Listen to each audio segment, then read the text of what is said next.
Julián Mendoza observait distraitement sa montre en or alors qu'il attendait que le feu passe au vert.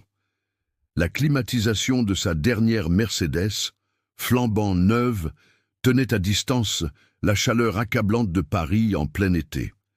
À travers les vitres teintées, la ville n'était qu'une tache de couleurs et de bruit qui ne parvenait pas à troubler sa bulle de perfection.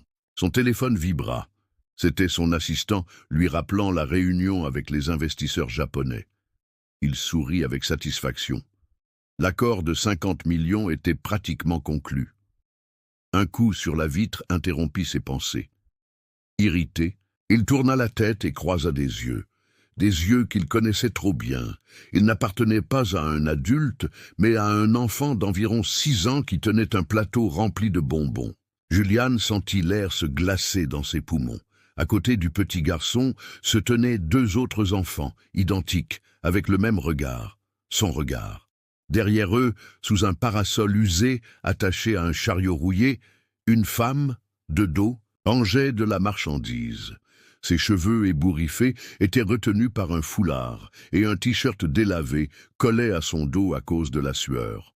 Un sac plastique pendait à son bras, tandis qu'elle comptait des pièces. Il y avait quelque chose de douloureusement familier dans la courbe de son cou, dans la façon dont ses épaules se tendaient en comptant l'argent.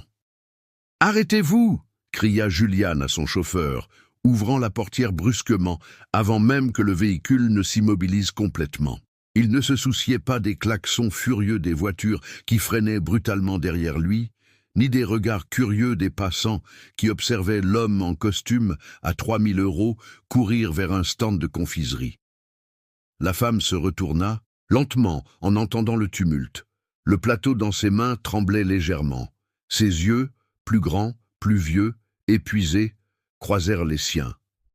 Valérie? Ce n'était pas une question. C'était la reconnaissance d'un fantôme, de la seule personne qu'il ait jamais vraiment aimée, de la femme qu'il avait abandonnée 6 ans auparavant pour poursuivre ses ambitions. Elle ne dit rien. Elle fit juste un signe aux enfants. « À l'ombre », murmura-t-elle. Ils obéirent instantanément, leurs yeux sombres, identiques à ceux de Julián, l'observant avec curiosité et confusion. Julián Mendoza, PDG d'un conglomérat technologique milliardaire, sentit le monde basculer sous ses pieds. Il cligna des yeux, incapable de traiter ce qu'il voyait. Ses enfants, ils avaient tous ses yeux.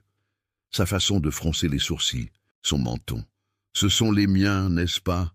demanda-t-il d'une voix brisée. « Ces enfants sont mes fils. » La mâchoire de Valérie se crispa. Elle baissa les yeux, puis regarda les enfants, puis la rue, n'importe où sauf lui. « Vous devriez partir, » dit-elle finalement. « Ce n'est pas votre monde. Je ne le savais pas, Valérie. Si j'avais su que vous étiez enceinte, vous n'avez pas demandé. » Sa voix était basse, mais tranchante comme un couteau. « Vous n'avez même pas regardé en arrière. » Il n'avait aucune défense. Seulement l'écho de sa propre ambition, qui sonnait désormais creux. « Laissez-moi vous aider, » supplia-t-il. « Pas pour moi, pour eux. » Elle hésita. Puis elle donna une pièce à l'un des enfants et dit « Achète de l'eau pour tes frères. » Quand ils s'éloignèrent, elle se tourna à nouveau vers Julián. « Je travaille 3 emplois. Je vends des bonbons pour qu'ils puissent manger de la viande 2 fois par semaine. Vous croyez que nous lancer de l'argent va arranger ce que vous avez cassé? Non, murmura-t-il, mais laissez-moi essayer de faire ce qu'il faut. » Les voitures continuaient de passer, la ville suivait son rythme, mais pour Julián et Valérie, le temps s'était arrêté. 6 ans de silence, et maintenant, ça. Une famille, dont il n'a jamais su l'existence, une vie qu'il n'avait jamais imaginée possible. « Je vous ai vu à la télévision, » dit-elle finalement. « Inaugurant un nouveau centre d'innovation, vous souriez comme si le monde vous appartenait. »« Rien ne m'appartient, » répondit-il, regardant les 3 petits qui buvaient maintenant de l'eau à l'ombre d'un arbre proche. Je ne savais même pas ce qui était important. Plus tard dans la journée, assis dans son penthouse, avec vue sur les Champs-Élysées, Julián contemplait la photo des enfants qu'il avait réussi à prendre discrètement avec son téléphone. Leur visage le hantait. Ils avaient ses yeux, son nez, mais le sourire était celui de Valérie, ce sourire qui avait illuminé ses jours lorsqu'il n'était qu'un étudiant ambitieux avec de grands rêves et les poches vides. Il appela son assistant. « Trouvez tout sur Valérie Ortega, j'ai besoin de savoir où elle habite, où vont les enfants à l'école, tout. »« Monsieur, est-ce lié à la fusion de... » »« C'est personnel, » l'interrompit Juliane, « et urgent. » Cela prit une semaine. Pendant ce temps, Juliane ne put penser, ne put dormir. Les réunions défilaient devant lui comme un film muet. Les chiffres et les graphiques perdèrent leur sens. Il ne voyait que 3 paires d'yeux identiques le regarder avec curiosité. Il commença à conduire dans le quartier de Valérie, un vieil immeuble avec de la peinture écaillée, un ascenseur en panne et des étendoirs qui traversaient les balcons. De sa voiture, il les observait rentrer chez eux chaque soir. Les enfants marchaient toujours en file indienne, se tenant par la main. Un soir, Valérie le vit. Elle ne sembla pas surprise. Elle s'approcha de la vitre de la voiture, les bras croisés. « Maintenant, vous nous espionnez ? Je veux juste parler. Parlez et puis partez. » Il lui raconta tout, sur le test qu'il avait fait dans son dos avec une sucette qu'un des enfants avait fait tomber. Les résultats sont arrivés. Émile, et le mien. Ils sont tous les miens, n'est-ce pas? Elle acquiesça, sans un mot. Une seule larme coula sur sa joue. Je ne vous l'ai pas dit parce que je ne voulais pas qu'il grandisse en attendant un père qui ne viendrait pas. Les mots le frappèrent comme un coup de poing physique, parce qu'elle avait raison. S'il y a 6 ans, elle lui avait dit qu'elle était enceinte, aurait-il renoncé à ses rêves? Aurait-il choisi une vie de difficultés financières par amour? Il ne pouvait pas se mentir à lui-même. Il n'aurait pas été assez homme pour rester. Mais maintenant, c'était différent. Maintenant, il avait tout ce dont il avait un jour rêvé et il se sentait plus vide que jamais. « Comment s'appelle-t-il » demanda-t-il d'une voix tremblante. « Émile, Léo et Théo » répondit-elle. « Ce sont des triplés. » Ce soir-là, Valérie lui permit d'emmener les enfants pendant quelques heures pour la première fois.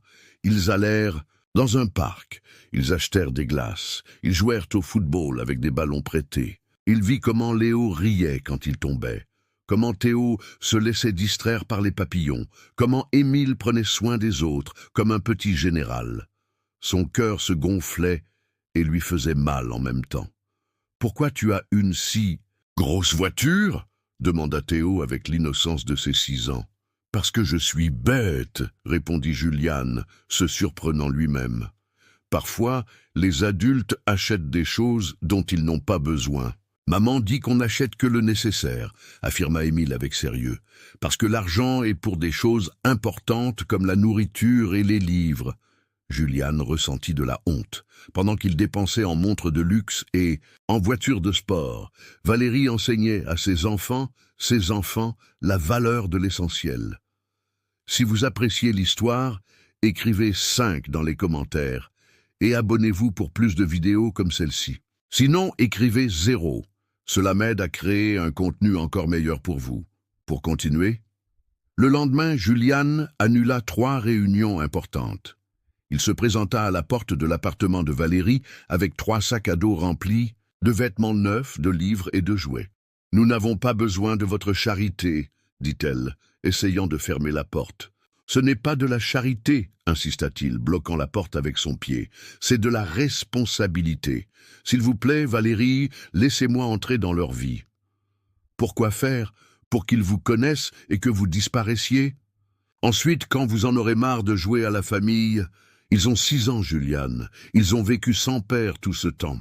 Ils n'ont pas besoin que vous leur brisiez le cœur maintenant. Je ne partirai pas, promit-il.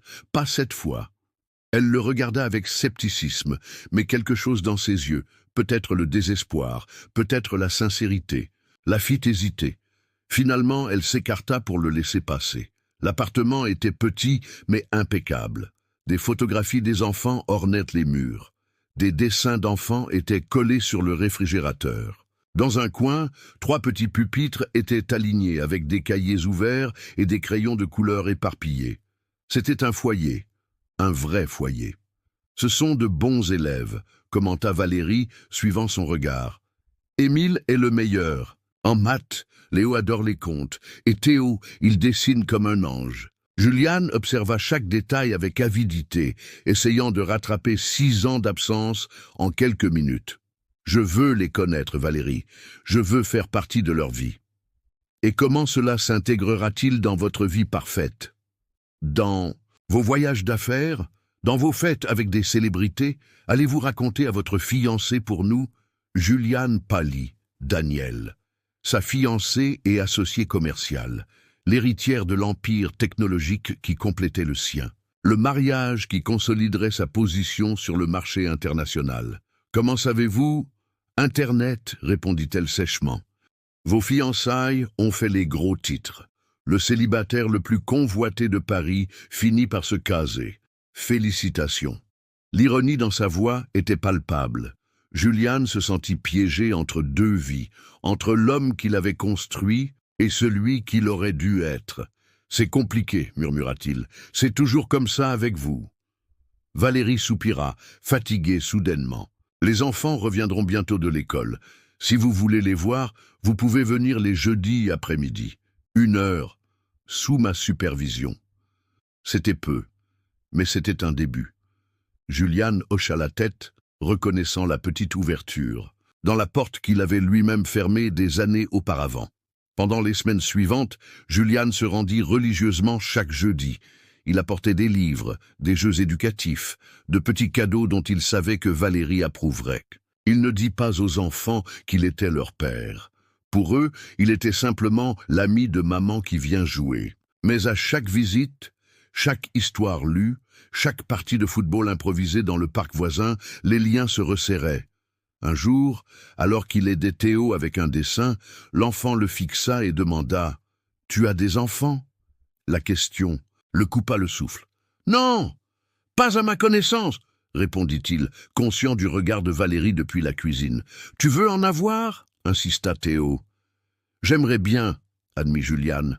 « J'aimerais avoir des enfants aussi spéciaux que toi. Et tes frères ?» Théo sourit, satisfait, et retourna à son dessin. « Je fais un portrait de notre famille, » expliqua-t-il. « Regarde, c'est maman, c'est moi, c'est Émile et Léo. Et c'est toi. » Juliane regarda le dessin, où une grande silhouette en costume se tenait à côté des 4. Son cœur fit un bond. « Moi ? Oui, parce que tu viens nous voir et que tu nous aides avec les devoirs. Les familles s'entraident, non ?» Les yeux de Juliane se remplirent de larmes. Il regarda Valérie, qui avait tout entendu et observait maintenant la scène avec une expression indéchiffrable. Ce soir-là, après que les enfants se furent endormis, Valérie l'invita à rester un peu plus longtemps. Ils s'assirent sur la petite terrasse avec 2 tasses de thé bon marché qui avaient meilleur goût que n'importe quel champagne cher qu'il ait goûté ces dernières années. « Tu leur plais, » dit-elle finalement. « Ils te demandent quand tu n'es pas là. Ils sont incroyables, Valérie. Tu as fait un travail merveilleux. Ça a été dur. » Sa voix se brisa légèrement. « Très dur. Il y a eu des jours où je ne savais pas si nous pourrions manger le lendemain. Des nuits où tous les 3 tombaient malades en même temps et où je devais décider si je devais dépenser pour des médicaments ou pour le loyer. » Juliane sentit sa poitrine se comprimer.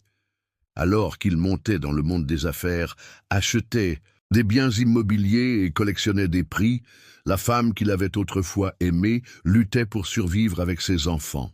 Ses enfants. « Laissez-moi vous aider financièrement, » implora-t-il, « non pas comme de la charité, mais comme ma responsabilité. Ce sont mes enfants, Valérie. » Elle le regarda longuement avant de répondre. « Qu'est-ce qui changera lorsque votre vie parfaite exigera toute votre attention ? Lorsque les enfants s'attendront à vous voir et que vous n'apparaîtrez pas parce que vous avez une réunion importante. Je ne veux pas qu'ils subissent la déception que j'ai subie. »« J'ai changé, » insista-t-il. « Les gens ne changent pas, Juliane. Ils ne font que montrer différents visages selon ce qu'ils veulent obtenir. » Ces mots étaient durs, mais justifiés. Il avait promis de l'aimer pour toujours.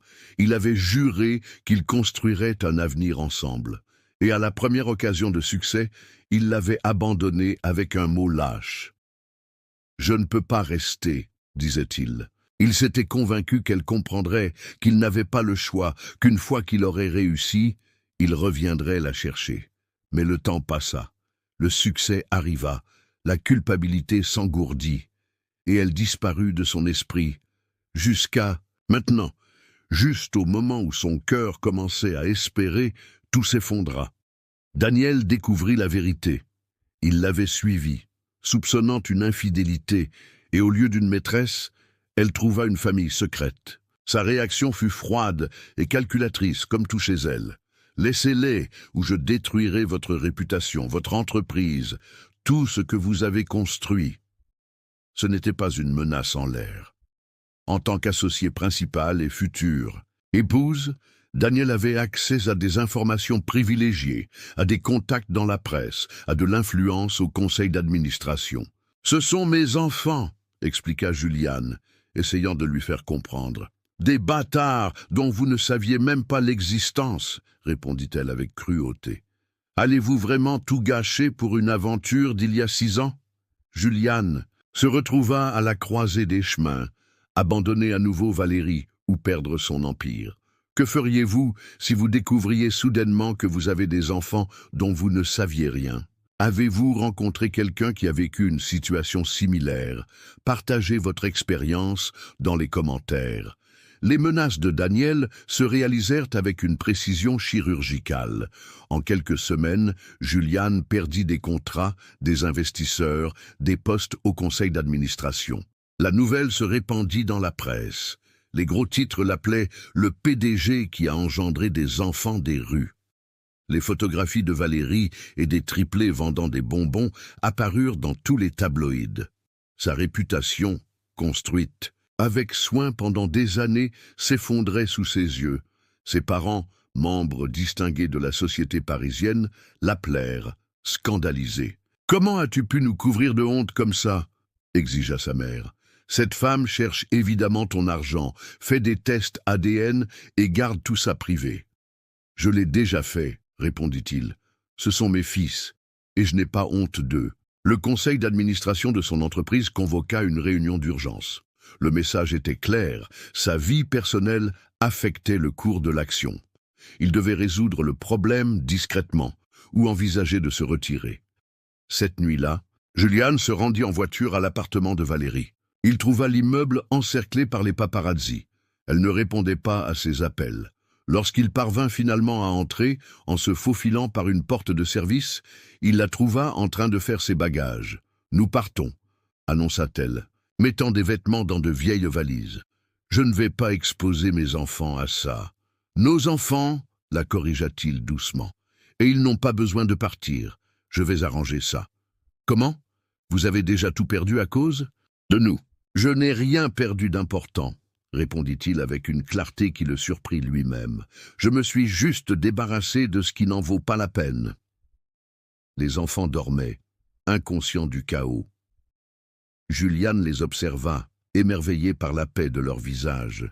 Ils faisaient partie de lui, le meilleur de lui, et il ne les avait jamais connus avant. Combien de moments avait-il manqué? Premier pas, premier mot, anniversaire, rire, larmes. Tout ça pour courir après un succès vide. Il prit une décision. Il vendit ses actions dans l'entreprise. Il déménagea dans une maison plus petite mais chaleureuse, avec un jardin pour que les enfants puissent jouer. Il changea les costumes pour des jeans. Il emmenait les enfants à l'école tous les matins, préparait le déjeuner avec Valérie, aidait aux devoirs même quand ils ne comprenaient pas les mathématiques. Il était enfin présent, vraiment présent. Les premiers mois furent difficiles. La presse le harcelait. Les anciens amis l'évitaient. L'argent, bien que suffisant, n'était plus illimité. Mais pour la première fois de sa vie d'adulte, il se sentait complet. Valérie observait sa transformation avec prudence. Elle ne faisait pas totalement confiance, mais elle voyait ses efforts quotidiens. Elle voyait comment Juliane se levait à l'aube pour préparer le petit déjeuner. Comment il passait des heures à apprendre aux enfants à faire du vélo, comment il lisait des histoires tous les soirs jusqu'à s'endormir sur le canapé. Petit à petit, une nouvelle routine s'installa. Les enfants commencèrent à l'appeler papa, d'abord timidement, puis avec naturel. Julian sentait son cœur exploser de bonheur chaque fois qu'il entendait ce mot. Les voisins cessèrent de le considérer comme une célébrité déchue et commencèrent à le traiter comme l'un des leurs. Dans le quartier, il était simplement le père des triplés. Une petite société de conseil en technologie lui offrit un emploi. Ce n'était ni glamour, ni particulièrement lucratif, mais cela lui permettait d'utiliser son expérience et ses connaissances tout en conservant des horaires flexibles pour être avec sa famille. Il accepta immédiatement. Un après-midi, Valérie le trouva sur le balcon contemplant la ville. Elle se tenait à côté de lui en silence. « Vous regrettez ?» demanda-t-elle finalement. « Quoi ? De nous avoir choisis, d'avoir renoncé à tout. » Julian secoua la tête. « Je regrette de ne pas l'avoir fait plus tôt, d'avoir perdu 6 ans de leur vie. De vous avoir fait souffrir ?» Elle ne répondit pas, mais sa main chercha la sienne sur la rambarde. Un effleurement doux, presque imperceptible, mais plein de sens. Ce n'était pas du pardon, pas encore, mais c'était un début. Des mois plus tard, lors d'une fête scolaire où Théo récitait nerveusement un poème avec un microphone trop fort, Valérie se pencha vers lui et murmura « Vous êtes resté ». Il hocha la tête, clignant des yeux pour retenir les larmes. « Je n'aurais jamais dû partir !» Le public applaudissait, les enfants riaient, et pour la première fois depuis des années, il se sentit comblé, non pas comme un PDG, non pas comme un millionnaire, mais comme un père. Au fil des mois, la relation entre Julian et Valérie évolua lentement. Ce n'était pas de l'amour, pas comme avant, mais il y avait un respect mutuel, une camaraderie et un objectif commun, le bonheur de leurs enfants. Une nuit, après avoir couché les enfants, Valérie trouva Julian en train de consulter les albums photos qu'elle avait méticuleusement conservés au fil des ans. « Ils adoreraient entendre ces histoires de votre bouche », dit-elle, s'asseyant à côté de lui. Il la regarda, surpris par l'invitation. « Vous me raconteriez tout ce que j'ai manqué ?» Et ainsi, soir après soir, Valérie partagea avec lui les souvenirs qu'elle avait chéris seule, la naissance compliquée, les premières dents, les fièvres, les premiers mots, les cauchemars, les petites victoires. C'était douloureux et beau à la fois. « Pourquoi les avez-vous nommés comme ça ?» demanda-t-il un soir, contemplant une photo des 3 bébés nouveau-nés. Valérie sourit mélancoliquement. « Émile était le nom de votre grand-père. Vous vous souvenez? Celui qui vous a appris à réparer les radios. Léo, parce que vous disiez toujours que vous vouliez un fils courageux comme un lion. Et Théo, parce que c'était votre 2e prénom. » Julian sentit quelque chose se briser et guérir simultanément en lui. Même en son absence, elle l'avait maintenu présent pour eux. « Je n'ai jamais cessé de vous aimer », confessa-t-il un jour, alors qu'il faisait la vaisselle après le dîner. Ce n'était pas une stratégie, ni une tentative de reconquête. C'était simplement la vérité. Valérie cessa de rincer un verre. « Moi si, » répondit-elle avec honnêteté. « J'ai dû le faire pour survivre. » Il hocha la tête, comprenant le dommage irréparable qu'il avait causé. « Je sais, et je respecte ça. » Mais le temps, ce grand guérisseur, travaillait silencieusement. Dans de petits moments, un rire partagé, un souvenir commun, la fierté conjointe de voir les enfants réussir à l'école, quelque chose de l'ancien attachement refaisait surface. Un samedi, alors que les enfants jouaient au parc, Valérie s'assit à côté de Julian sur un banc. « Il nous ressemble, » dit-elle, en désignant un jeune homme vendant ses peintures dans un coin du parc. « À nous ? À ce que nous étions, jeunes, pleins de rêves, sans un sou en poche. » Julian sourit en se souvenant. Ils s'étaient rencontrés à l'université. Il étudiait l'ingénierie tout en travaillant comme serveur le soir. Elle était en design graphique, vendant des illustrations sur les marchés pour payer ses fournitures. 2 rêveurs, amoureux non seulement l'un de l'autre, mais de toutes les possibilités du futur. « Ces jeunes me manquent, » admit-il. « Nous étions pauvres, mais nous avions de l'espoir. Et maintenant, nous sommes adultes, parents, survivants. » Ils se regardèrent et quelque chose se passa entre eux. une reconnaissance, une compréhension tacite de tout ce qui avait été perdu et de tout ce qui avait été gagné. La relation entre eux évolua progressivement. Les merci et s'il vous plaît, formels, cédèrent la place à des conversations plus profondes, à des rires spontanés, à des confidences la nuit après que les enfants se soient endormis.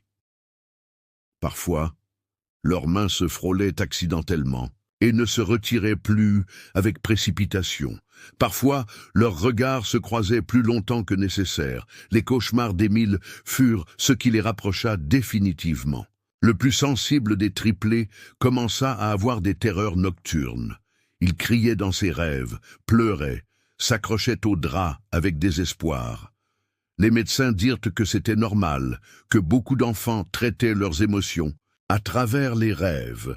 Une nuit particulièrement difficile, lorsque ni Valérie ni Julien ne parvenaient à calmer l'enfant, ils décidèrent de rester tous les trois dans le lit d'Émile, un de chaque côté. Dans la pénombre de la chambre d'enfant, avec le son régulier de la respiration de son fils enfin endormi entre eux, leurs mains se rencontrèrent sur la petite figure.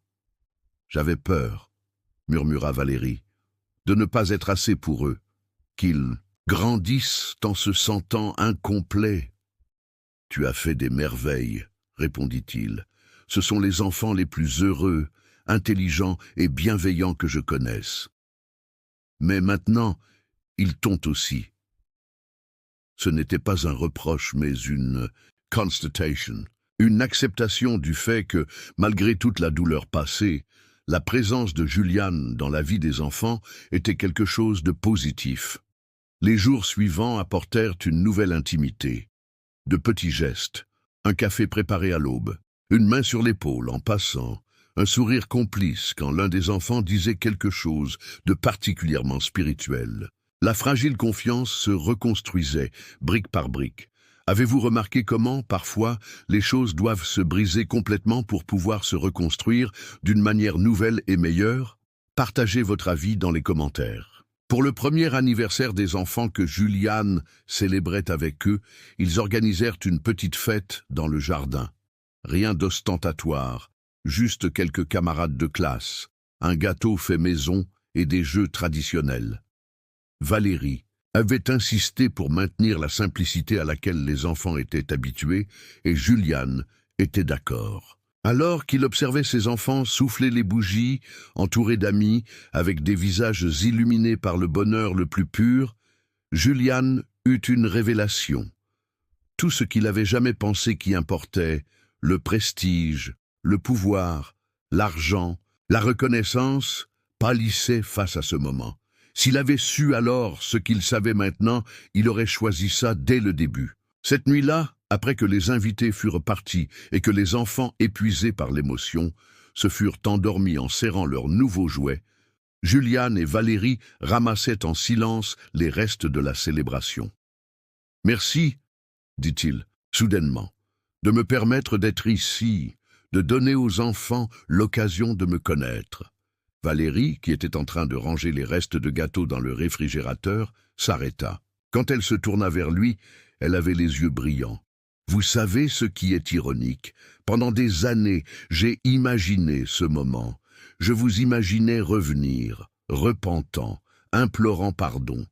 Et dans mes fantasmes, je vous fermais la porte, au nez. Cela aurait été juste, reconnut-il. Mais quand cela s'est réellement produit, quand je vous ai vu là, debout, regardant les enfants avec étonnement, quelque chose en moi a su qu'ils avaient besoin de ça, que vous en aviez besoin, que peut-être nous en avions tous besoin. » Juliane fit un pas vers elle, hésitant. « Et maintenant, de quoi avons-nous besoin maintenant ?» Valérie ne recula pas. « Du temps, » murmura-t-elle, « de la patience, peut-être d'une seconde chance. » Ce ne fut pas un baiser passionné comme dans les films. Ce fut à peine un effleurement des lèvres, timide, incertain, chargé de passé mais aussi de possibilités. Un nouveau commencement. Le lendemain matin, tous deux agirent avec une certaine timidité, comme des adolescents après un premier baiser. Les enfants, perspicaces comme seuls les enfants peuvent l'être, remarquèrent quelque chose de différent. « Pourquoi maman et toi vous regardez comme ça ?» demanda Léo pendant le petit déjeuner, la bouche pleine de céréales. Comme ça, comment? Répondit Juliane, feignant l'innocence tout en servant plus de jus d'orange. Comme ça, comme dans les films, expliqua Théo, faisant une imitation exagérée d'yeux rêveurs qui fit rire tout le monde. Valérie rougit légèrement, mais n'y a rien. Au lieu de cela, elle changea de sujet en posant des questions sur les projets pour la journée. C'était samedi, le jour de la famille. La routine se transforma progressivement. Les visites de Juliane cessèrent d'avoir des horaires stricts. Parfois, ils restaient dîner. Parfois, ils regardaient des films tous ensemble sur le canapé jusqu'à ce que les enfants s'endorment. Parfois, lorsque les petits étaient déjà au lit, lui et Valérie parlaient pendant des heures, se redécouvrant, guérissant de vieilles blessures, construisant quelque chose de nouveau sur les cendres de ce qu'ils avaient autrefois. « Je n'aurais jamais pensé que nous en serions là à nouveau », confia-t-elle un soir, alors qu'ils partageaient un verre de vin bon marché sur le balcon. « Quand vous êtes partis, j'ai juré que je ne vous pardonnerai jamais. »« Et maintenant ?» demanda-t-il, craignant la réponse. « Maintenant, je comprends que le pardon n'est pas seulement pour vous, c'est pour moi, pour les enfants, pour notre avenir. » Le mot « notre » flotta entre eux, plein de promesses. Les difficultés ne disparurent pas comme par magie. L'argent restait limité par rapport à son ancienne vie. Certains jours, Juliane regrettait les commodités, le respect instantané que sa position lui conférait, l'adrénaline des grandes affaires. Mais ces moments devenaient de plus en plus éphémères, surtout quand il comparait avec ce qu'il avait maintenant. Une vraie famille, un but clair, de l'amour authentique. Dans son travail de consultant, il commençait à se démarquer à nouveau, non pas pour être le plus agressif ou ambitieux, mais pour ses connaissances, son expérience et, étonnamment, pour sa nouvelle perspective sur l'équilibre entre vie professionnelle et vie privée. Ses clients appréciaient qu'ils comprennent leurs propres priorités familiales, qu'ils respectent des horaires raisonnables, qu'ils recherchent des solutions qui bénéficient non seulement aux actionnaires, mais aussi aux employés. Vous savez ce qui est le plus étrange, commenta-t-il à Valérie après avoir obtenu un contrat important. Maintenant, je travaille moins d'heures, pour moins d'argent, mais je fais un meilleur travail, plus honnête, plus significatif. Parce que vous n'avez plus à prouver quoi que ce soit, répondit-elle sagement. Vous ne courez plus après des fantômes. C'était vrai. Pendant des années, il avait couru après le fantôme de la reconnaissance, essayant de prouver quelque chose à ses parents, à la société, à lui-même. Maintenant, il vivait simplement, travaillait, aimait.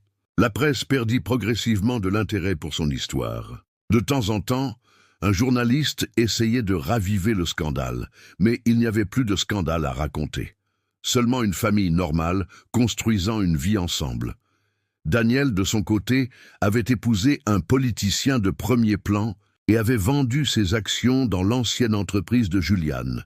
Le monde de l'entreprise, qui avait autrefois été le centre de son existence, continuait de tourner sans lui, indifférent à son absence. Un dimanche après-midi, alors qu'il emmenait les enfants au parc, Juliane rencontra Ricardo, l'un de ses anciens associés.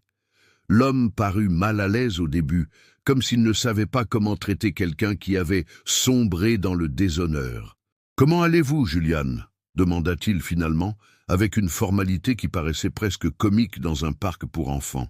« Je n'ai jamais été aussi bien, » répondit-il avec sincérité, observant ses trois fils qui jouaient joyeusement.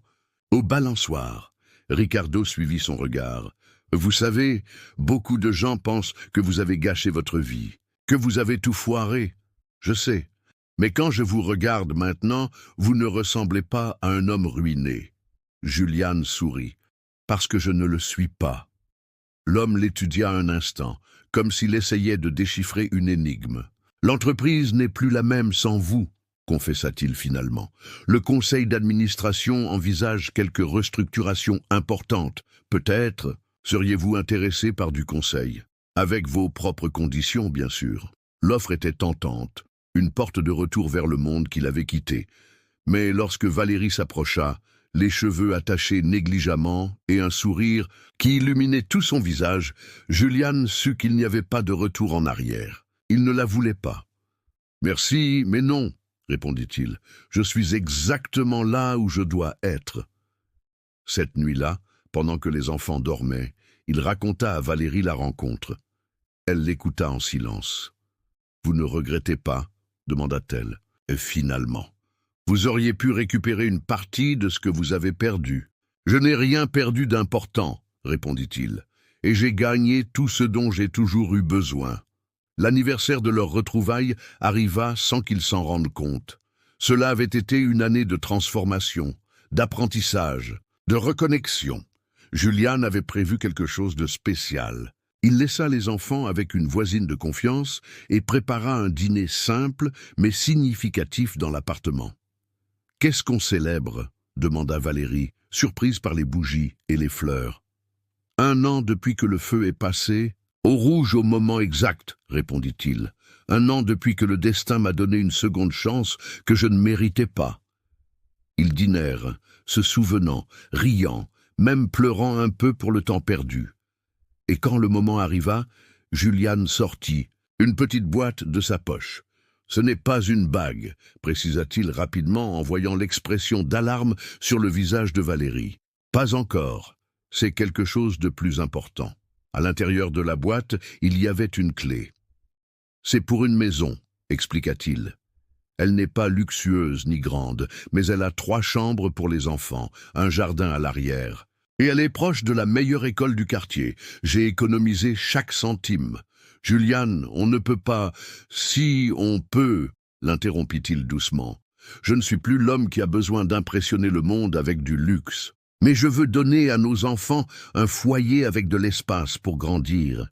Et je veux vous le donner aussi, un nouveau départ pour tous. » Valérie prit la clé avec des mains tremblantes. « Est-ce vraiment possible ? Recommencer après tout ? » « Je ne crois pas qu'on recommence, » réfléchit-il. « Je crois qu'on continue enfin ce qui aurait toujours dû être. » Ils déménagèrent 1 mois plus tard. Les enfants étaient excités par leur nouvelle chambre, le jardin, les voisins avec des enfants du même âge. Valérie put enfin quitter 2 de ses 3 emplois, se consacrant uniquement au design graphique qu'elle avait toujours aimé. Julian continuait en tant que consultant, avec un portefeuille de clients qui grandissait grâce aux recommandations et non grâce à son nom ou à ses contacts. Les week-ends étaient sacrés. Longs petits déjeuners, excursions, jeux de société, films en famille. La vie n'était pas parfaite. Il y avait des discussions, des préoccupations économiques occasionnelles, des jours difficiles. Mais il y avait une solidité, une certitude qui n'avait jamais existé dans la vie antérieure de Julian, si pleine de succès vides et de relations superficielles. Un après-midi, alors qu'il aidait Émile avec ses devoirs de mathématiques, l'enfant le regarda avec sérieux. « Papa, pourquoi tu n'as pas habité avec nous depuis le début ?» La question le prit au dépourvu. Ils avaient expliqué aux enfants, de manière adaptée à leur âge, comment Julian et Valérie s'étaient séparés puis retrouvés. Mais ils n'étaient jamais entrés dans les détails sur la raison de la séparation initiale. « J'ai fait une erreur », répondit Julian avec honnêteté. « Je ne savais pas ce qui était vraiment important. Pendant des années, j'ai poursuivi mes ambitions, mes contrats et mes succès, sans me rendre compte que le plus précieux était juste devant moi, dans les sourires de 3 petits et dans la force d'une femme extraordinaire. » À ce moment-là, en écoutant la voix d'Émile, j'ai senti que mon cœur, si habitué au rythme accéléré des affaires, battait comme jamais auparavant, avec tendresse, avec urgence, avec amour. Je me suis baissé pour être à sa hauteur, et lui, avec l'innocence propre à ses 6 ans, m'a serré la main comme s'il s'agissait d'un geste de pleine confiance. « Papa, j'aimerais que tu vives toujours avec nous, » dit-il, avec la naturalité que seuls les enfants ont. « Maman travaille tellement et arrive parfois très fatiguée. Tu pourrais l'aider ?» À travers le regard d'Émile et de ses frères, j'ai compris que c'était ma véritable mission. Les accompagner, les protéger, leur apprendre à découvrir le monde avec dignité et affection. J'ai incliné la tête et d'une voix brisée, j'ai répondu Émile, Léo, Théo, je promets que dorénavant je ne partirai jamais, je ferai partie de chacun de leurs jours. Valérie, qui était restée silencieuse à nos côtés, s'est approchée et a posé une main sur mon épaule. Ses yeux brillaient d'un mélange d'émotion et de prudence, comme pour mesurer si mes paroles deviendraient des actes. Ce dont ils ont le plus besoin, c'est de temps, a-t-elle murmuré. Non pas des promesses grandiloquentes, mais de la constance. Accompagne-les dans les petits détails, les récupérer à l'école, les aider avec leurs devoirs, leur lire une histoire. Avant de dormir, j'ai hoché la tête avec fermeté.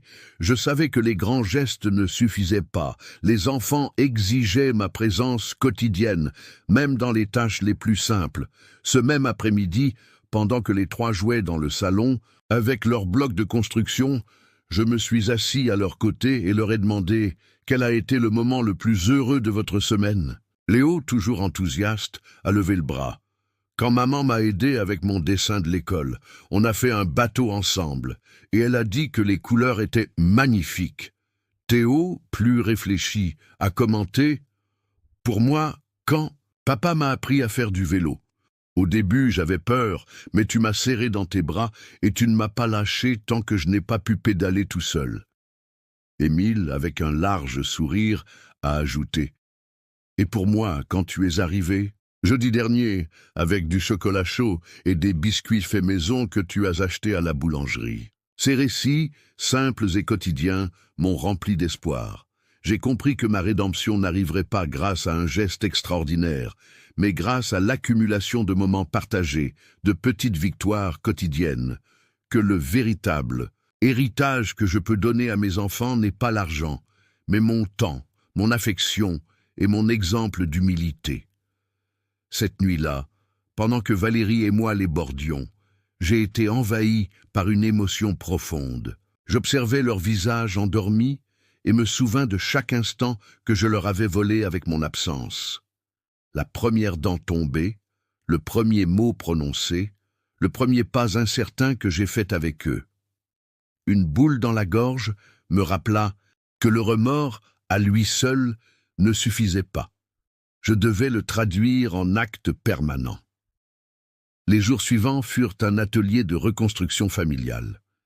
Je me levai avant l'aube pour leur préparer un petit déjeuner avec des crêpes maison que j'ai appris à faire grâce au tutoriel sur YouTube.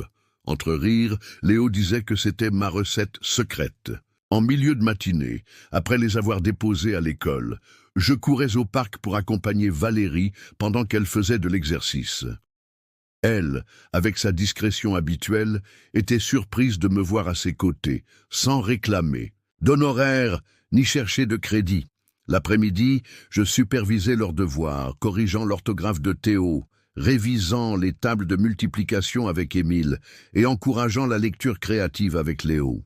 Et quand la nuit arrivait, je m'asseyais avec Valérie sur le canapé, avec les lumières tamisées, pour converser de ce qui importe, rêve, peur, illusion.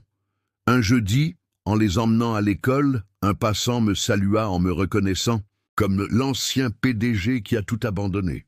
J'ai souri avec modestie et répondu « Maintenant, je suis juste papa de ces trois. » L'homme acquiesça, comprenant que parfois les titres les plus élevés sont superflus quand on a une famille qui a besoin de vous.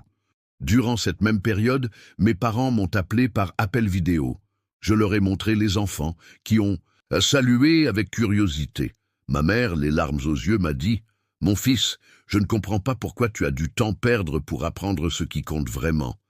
Mais je suis heureux de te voir heureux. » Mon père resta silencieux un long moment puis ajouta « Si cela te rend heureux, nous ne t'appellerons plus jamais le traître de la famille. Nous voulons juste te voir être toi-même. » J'ai senti qu'à la fin, toute souffrance avait trouvé un but, celui de guérir de vieilles blessures et d'ouvrir des voies de compréhension. Au fil des mois, Valérie et moi avons découvert que nos différences d'antan, loin de nous séparer, agissaient désormais comme un complément. Lors de nos conversations nocturnes, elle partageait ses projets de design, une fresque communautaire, des illustrations pour un livre d'enfants, de petites expositions à la bibliothèque du quartier. Je l'aidais à gérer son temps et son économie, apprenant de sa créativité et de son engagement, tandis qu'elle s'inspirait de mon expérience pour professionnaliser ses initiatives. Les enfants grandissaient avec un équilibre sain, confort et discipline, amour et limites, fantaisie et responsabilité. L'atmosphère de la maison est devenue un havre de paix. La peur de la solitude et du manque a été laissée derrière, grâce à la certitude que nous nous soutenions tous mutuellement. Un matin d'automne, tous les trois se sont réveillés avec un rhume. Fièvre et morve, mouchoirs et lit défaits. Valérie, épuisée mais sereine, m'a demandé de l'aide. J'ai préparé des infusions de gingembre et de miel, j'ai réchauffé des soupes de légumes, j'ai chanté des berceuses jusqu'à ce que chaque goutte de larmes soit séchée. Cette maladie, qui aurait auparavant été un désastre pour mon emploi du temps professionnel chargé, est devenue une bénédiction. Elle m'a rappelé que les soins partagés renforcent les liens au-delà de tout contrat.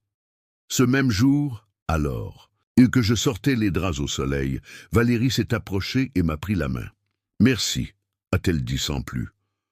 Non seulement pour aujourd'hui, mais pour chaque moment où vous avez choisi de rester. Et dans son regard, j'ai trouvé la meilleure récompense, la confiance retrouvée de celle qui savait que l'amour réel se démontre par des actes et non par des mots. Avec le prélude de l'hiver, nous avons planifié une petite escapade au village où j'ai grandi, une petite maison de campagne au bord de la rivière, entourée de chênes et de prairies. Je voulais que les enfants sentent la liberté de la campagne et que Valérie revive les paysages de mon enfance. Nous sommes arrivés un vendredi au crépuscule. La cheminée allumée, l'odeur du bois et des châtaignes grillées imprégnaient l'air. À la lueur des flammes, nous avons partagé d'anciennes histoires, mes bêtises avec le troupeau de chèvres de mon grand-père, les légendes que racontait ma grand-mère les nuits de pleine lune, les chemins de terre où j'ai appris à monter à cheval. Les enfants écoutaient avec les yeux grands ouverts et la bouche entr'ouverte. Valérie, adossée à mon épaule, souriait comme si elle redevenait la jeune femme qui m'avait volé le premier baiser sous un arbre centenaire. Cette nuit-là, bercés par le crépitement du feu, nous avons senti que le passé douloureux se transformait en une mosaïque d'apprentissage. Nous n'étions plus les mêmes qu'avant. Nous étions une famille reconstruite, plus forte dans la vulnérabilité, unie dans la sincérité. Et ainsi, au bord de cette rivière, avec les étoiles comme seul témoin, j'ai fait un vœu silencieux. Consacrer chacun de mes jours à rendre à mes enfants l'enfance que j'ai failli perdre et à honorer Valérie avec mon dévouement inconditionnel. Car j'ai compris que le plus grand triomphe ne réside pas dans les chiffres d'un compte bancaire, mais dans l'amour que nous sommes capables d'offrir et de partager sans réserve jusqu'au dernier souffle. Félicitations. Écrivez 9 dans les commentaires pour que je sache que vous êtes restés jusqu'au bout avec moi. Merci d'avoir regardé et à l'histoire de demain sur cette même chaîne.